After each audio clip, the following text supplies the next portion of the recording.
Hey guys, drive-by guy here. Quick follow-up video to the hosted sessions video because I realized after I ended the video and I posted it that I really left out kind of the best part about running a hosted session.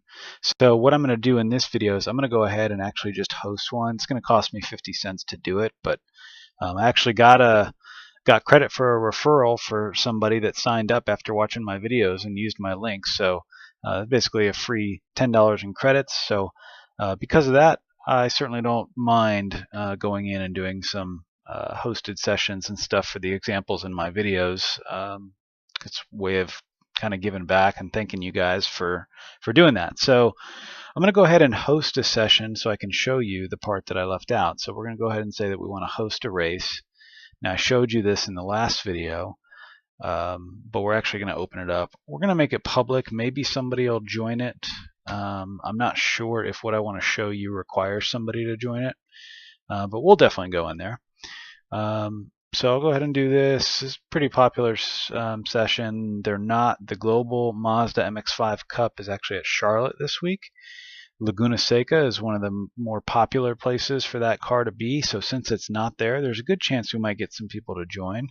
I'm just going to do it as open practice, and everything looks good here. It's not private or anything, so anybody could hop in.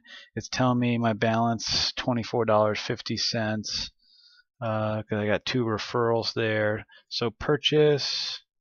Oh, make session public. There we go.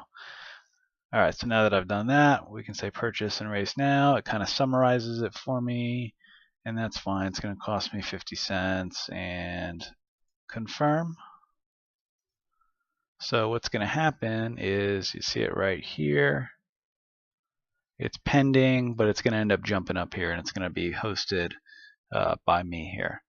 One thing you might notice here is iRacing up to date. Yes, I finally did the updates that you saw in the last couple of videos. So that's all up to date. And while we're waiting for this to load, I'll mention a couple of other things that I didn't mention on more of the general videos. So one thing here is it gives you a summary down here where you can share things about iRacing on your social media.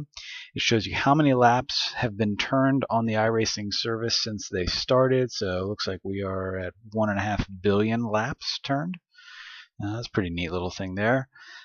Right now it's saying that we've got 2006 iRacers that are online right now, and it's, I don't know, it's like midnight Eastern time on a Thursday night. So I always wondered about that number. I don't know if that's actually accurate. And then here you maintain kind of like a buddy list. So you've got friends and you can see what they're doing, and if you want to hop in their race or watch them or whatever, you can just kind of highlight over what it is they're doing. So this person here, I actually don't know this person. I don't know how he ended up on my list. He's in a Daytona 24 hours of Daytona practice, but I don't own any of the cars to be able to join it, so it's letting me know, hey, if you want to join in there with him, then you'd have to make a purchase. So anyway, it looks like our session is ready. It's posted there. That's me. So we'll go ahead and say we want to race now. So we're going to join that session. This is what it looks like for any session. It doesn't look any different just because it's mine. And for the sake of speeding up the video, I'm clicking join session, but I'm going to fast forward it to when it loads because it does take a minute to load up.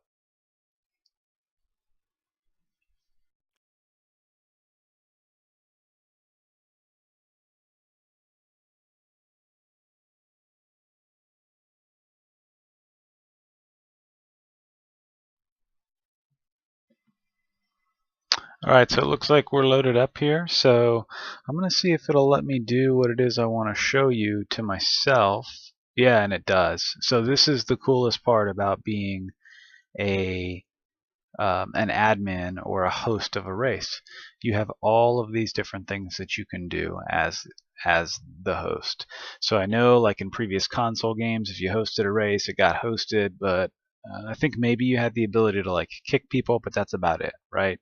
Well, You can assign other people to be admins of your session and just send them private messages. You can private message everybody. You can kick spotters out if they're being disruptive. You can disable everybody's chat. So we do this in our league. The admins will disable chat so they can go over the driver's meeting, and then they'll re-enable it to start the race. You can advance the session. So if you've got a 60-minute practice session and you decide, okay, well, after 30 minutes we're ready to get going, you can go ahead and move it on to qualifying or race or whatever the situation is.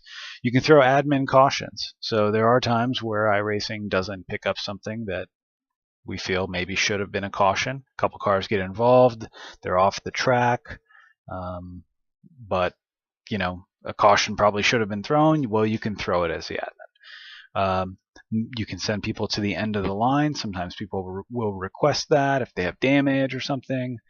You can give people wave arounds. So if the scoring gets messed up for any reason, if somebody gets a black flag for something silly, like somebody has a bad restart and you end up passing them before the start finish line or something, as an admin you can clear those out. Here's where you would make somebody else an admin. Here's where you would take that away. And then you can assign black flags, 30 seconds, 1 lap. You can disqualify somebody, and then you can just kick them from the session. So you might be thinking, well, if you're driving, if you're participating, how do you do that? Well, if I'm in the car, right here, these black boxes down there on the bottom right hand corner, you can cycle through them. I have them mapped to a button. So there's the relative that shows you who's in front of you, who's behind you. Standings, obviously it's empty because nobody's in here. All you got to do, so if you're driving, just grab your mouse, right click, and you can do any of those things, right? So anyway, I thought that was actually kind of important, and I left that out of the first video. So not really much new here, just kind of a tag along on to the other video. So I hope that clears up anything, or kind of convinces you a little bit more why we pay that a little bit additional, because it really gives us some nice control over the sessions. So hope this was helpful, and we'll see you in the next video, for real this time, when we get into the league sessions. Thanks a lot, guys. See ya.